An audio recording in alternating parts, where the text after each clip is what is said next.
కేసనపల్లి, శంకరగుప్తం గ్రామాల చుట్టూ ఉన్న ప్రాంతాలు మరియు రాజోల్ నియోజకవర్గంలోని ఇతర ప్రాంతాల్లో పెద్ద ఎత్తున కొబ్బరి చెట్లన్నీ ఎండిపోయి మొత్తం పడిపోయాయి అధ్యక్ష.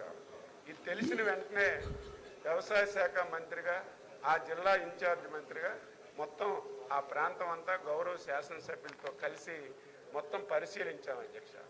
తరువాత గౌరవ ఉప ముఖ్యమంత్రి గారు కూడా ఆ ప్రాంతానికి వెళ్ళి ఆ ప్రాంతం అంతా కూడా పరిశీలన చేసి ఏదైతే సమస్య ఉందో ఆ సమస్యని తెలుసుకోవడం జరిగిందని చెప్పి ఈ సందర్భంగా తెలియజేస్తున్నాను అధ్యక్ష. అదేవిధంగా గౌరవ సభ్యులు నష్టపరిహారం అడిగారు. ఒక్కొక్క కొబ్బరి చెట్టుకి 1000 రూపాయల చొప్పున నష్టపరిహారం ఇవ్వాలని చెప్పి ఒక ఎస్టిమేషన్ కూడా చేశాం. దాదాపుగా దీనికి 10 కోట్ల రూపాయలు అవసరం అవుతుంది. ఫైనాన్స్కి పంపించాం.